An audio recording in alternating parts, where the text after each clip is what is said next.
ఇప్పుడు మీరు అంటున్నటువంటి మాటల ప్రకారం చూసింటే సాంబశివుని మర్చిపోయారు, ఆ తల్లిని మర్చిపోయారు ఈ సమాజంలో చాలామంది.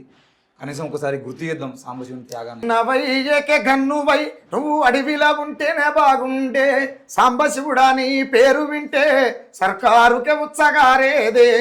దొంగనే తల సోపతి ఎట్లా కుదిరేనో నెత్తుటి మడుగుల ముంచిండ్రే, త్యాగాలతో వదిలినందుకే ప్రజల బలం సస్తుంది.